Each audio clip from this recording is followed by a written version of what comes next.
네, 계속 이어서 하겠습니다. 6월 모의평가 문제풀이 두 번째 시간입니다. 6번 문항 봅시다.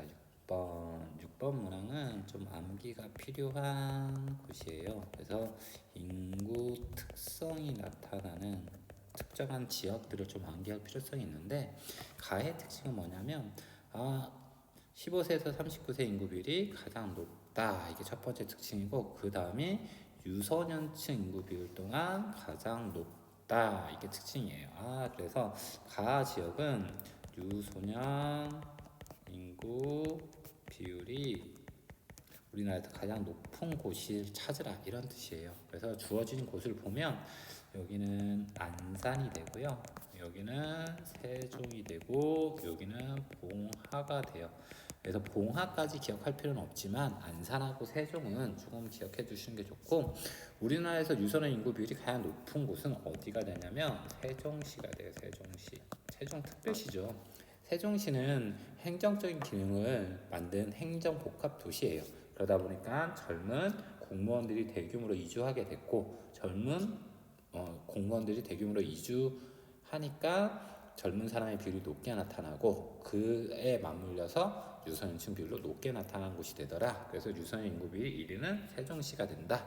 이거 암기하고 있는 게 좋아요. 문제 많이, 인구 파트에서 문제로 많이 나오는 것이니까. 나의 특징은 뭐냐면 인구 감소예요. 그래서 인구 소멸 이런 단어가 나와요. 그래서 인구가 꾸준히 감소하고 있는 지역이에요. 인구가 감소하는 지역은 도시 지역이겠어요, 시골 지역이겠어요? 아무래도 시골 지역이겠죠. 그래서 세종시 나왔고, 안산은 시고, 봉화는 군이에요. 그래서 시골에 해당하는 봉화군에 대한 설명이겠죠. 봉화군에 대한 설명이고, 가의 특징은 외국인 주민이 가장 많다, 이렇게 되어 있어요. 그건 뭐 다문화 마을 특구가 만들어져 있다. 그래서 여기는 안산시가 되는데, 안산시는 무슨 기능이 특화되어 있냐면 공업 기능이 특화되어 있는 도시예요. 서울이 가지고 있던 공업 기능을 가지고 나와서 만들어진 도시예요.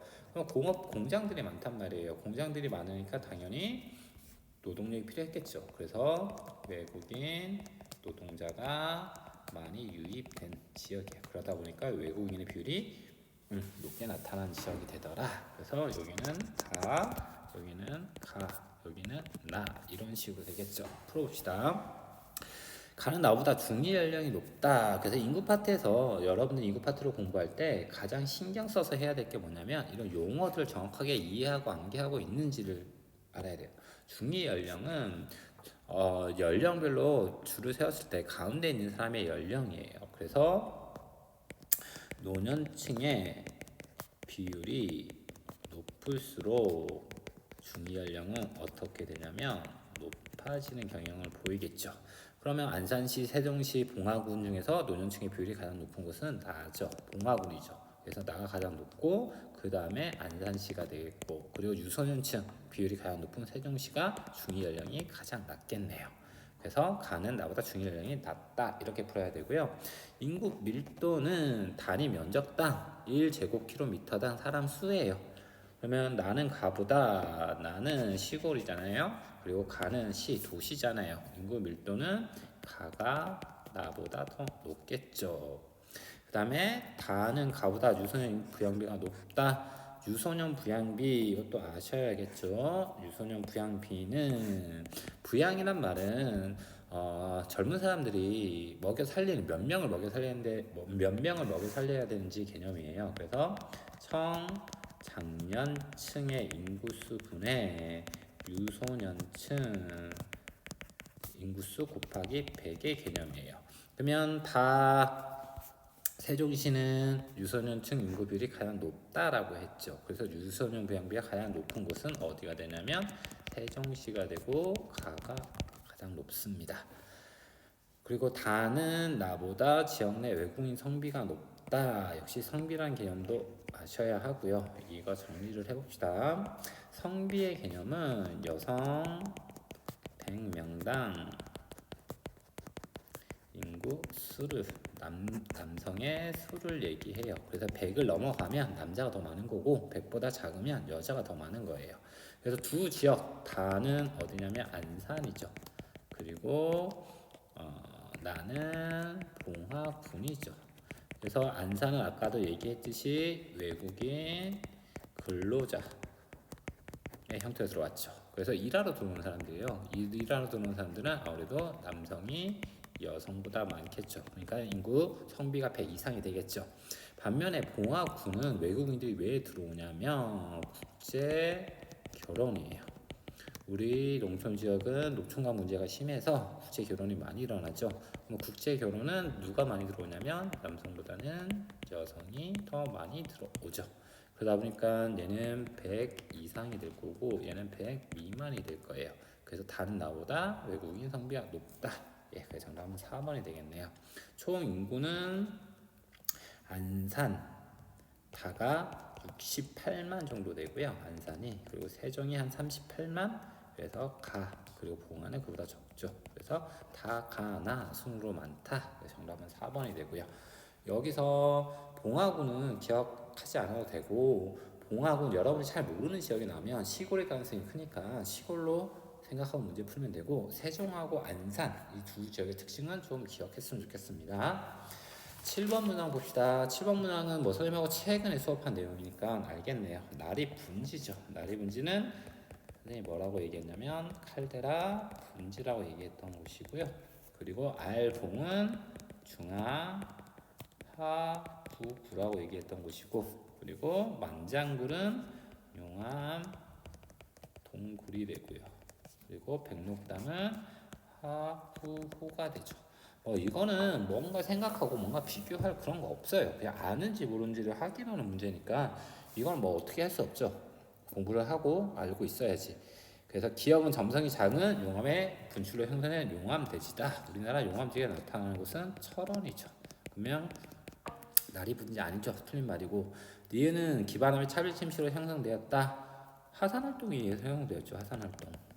하산활동에 의해서 형성된 지형이고 디귿 용암동굴은 흐르는 용암의 표면과 내부 간의 냉각속 차이로 형성되었다. 그래서 정답은 3번이 되겠네요.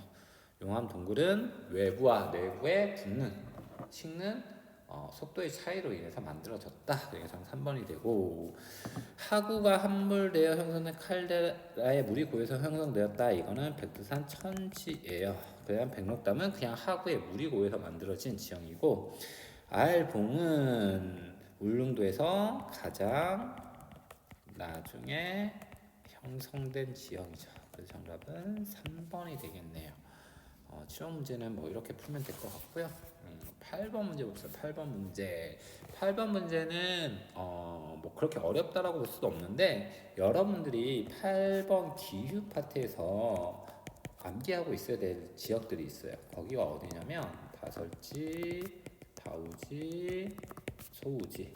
그래서 이 지역들을 여러분들은 좀 기억하고 암기하고 있어야 돼요. 그래서 여기는 평양이에요. 평양은 대동강 하류로 소우지라고 선생님이 얘기를 했던 곳이고 여기는 원산이에요. 원산. 그래서 원산은 북한 최다우지예요. 북한에서 비가 가장 많이 오는 곳이고 여기는 군산이 되고요. 여기는 울산쯤 되겠네요. 문제 풀어봅시다. 최하늘 평균 기온이 주어졌어요. 최하늘 평균 기온이 나가 가장 낮죠. 그러면 기온이 낮다는 것은 위도가 높다는 거죠. 그럼 얘 아니면 얘겠죠. 하나는 서해상에 위치했고 하나는 내륙에 위치했고 하나는 동해에 위치했어요. 그래서 겨울 기온은 동해가 더 따뜻하다고 그랬죠. 그래서 여기가 기온이 가장 낮으니까 나가 됩니다. 두 번째로 낮은 가가 얘가 되고요. 군산하고 울산도 똑같아요. 얘는 동해에 위치했고 얘는 서해에 위치했으니까 동해가 더 따뜻하다고 했으니까 최하늘 평균이 더 높은 다가 얘가 되고요. 얘가 나가 되겠죠. 이렇게 구분해낼 수 있으면 돼요. 이걸 이렇게 기온만 가지고 구분해내도 되는데 그게 좀 어려울까봐 강수량까지 이렇게 주어진 거야. 그래서 소우지 강수량이 적구나. 다우지 강수량이 많구나. 이렇게 주어진 거예요. 그러면 가는 다보다 연평균 기온이 낮다. 위도가 더 높잖아요. 그러니까 낮다라고 얘기해야 되는 거고 나는 가보다 여름 강수량이 많다. 나는 가보다 여름 강수량이 많다. 아니죠. 나는 가보다 여름 강수량이 많다. 나는 소우지라고 했잖아요. 그러니까 소우지, 다우지를 결정하는 건 여름 강수량이에요. 여름에 비가 많이 오면 다우지가 되는 거고, 여름에 비가 적게 오면 소우지가 되는 거예요. 그러면 나는 소우지고 가는 다우지다 보니까 여름 강수량은 가가 나보다 많다, 이렇게 해석해내는 게 맞겠죠. 다는 나보다 기온의 연교차가 동쪽으로 갈수록 기온의 연교차는 작아지죠. 작다라고 해야 되고요. 나와 나는 서해안, 그리고 가와 다는 동해안에 위치한다. 그리고 다와 나의 겨울 강수량 합은 가 나의 겨울 강수량 합보다 많죠. 이렇게 올라갈수록 대륙과 가까워진다고 했죠. 대륙과 가까워진다고 했어요. 왜냐면 강수의 조건은 다습한 공기가 상승해야 된다고 했잖아요. 대륙과 가까워질수록 건조하고 여기가 다습하겠죠. 그러니까 강수가 내릴 확률은 얘가 더 높으니까 강수량이 더 많겠죠. 그래서 정답은 5번이 됩니다. 9번 같은 문제는 지역지리 문제예요. 이건 어선생님 어떻게 해줄 수 없어요. 아느냐 모르냐는 문제, 암기하고 있느냐 못하고 있느냐 문제니까. 1일차는 석회암 시멘트 공업, 그래서 여기는 단양이에요. 단양. 그래서 A를 얘기하는 거고요. B는 지식 기반 산업 육성의 민간 기업을 주는 기업 도시예요. 기업 도시가 나타나는 곳은 충주예요. 그래서 B가 되고요. 그리고 대덕연구단지는 대전이에요. 대전은 D가 됩니다. 그래서 정답은 1번이 되겠네요. C는 음성이에요. 음성을 나타내는 것이고, 그래서 이거는 알고 있느냐, 이 내용들 알고 있느냐 모르느냐 확인하는 문제니까 뭔가 이해의 문제는 아니죠. 9번 같은 문제는 이렇게 보면 되고, 10번 문항은 두 가지가 합쳐진 거예요. 도시 내부 구조라는 단원하고 대도시권이라는 단원하고 두 가지가 합쳐서 나온 문제인데, 여기에 주어진 이 부분이 서울의 도심에 해당하고요. 여기에 해당하는 곳이 교외 지역에 해당해요. 그리고 여기에 해당하는 곳이 배후 농촌에 해당하고요.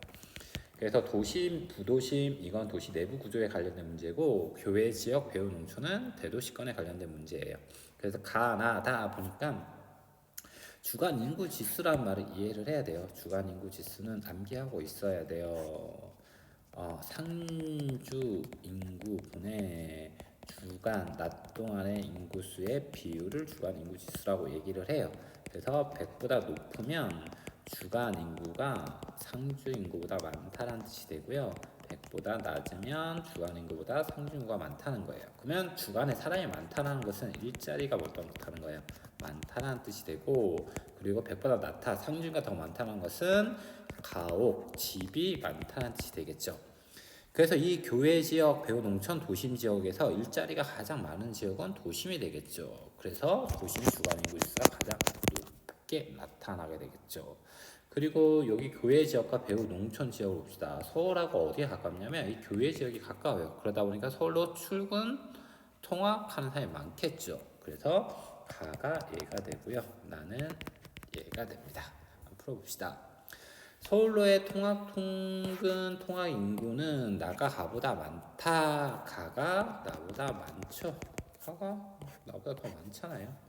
그리고 나는 가보다 전체 인구 대비 농가 비율이 높다. 배후 농촌이라고 했으니까 농가 비율이 높겠고, 집과 땅의 가격은 도심 서울이 비싸겠어요. 여기 2,000좀 될 것 같아요. 2,000 여주쯤 될 것 같아요. 어디가 더 비싸겠어요? 다가 더 비싸겠죠. 다가 나보다 더 높을 거고, 생산자 서비스업은 기업에게 제공하는 서비스업을 얘기를 해요. 그러면 생산자 서비스업은 어디에 나타나야 되냐면 기업들이 많이 나타나는 곳에 있어야 되겠죠. 그러면 기업들은 다가 가보다 더 많이 나타나겠죠. 그래서 다가 가보다 생산자 서비스업도 더 많겠죠. 그래서 정답은 4번이 되겠네요.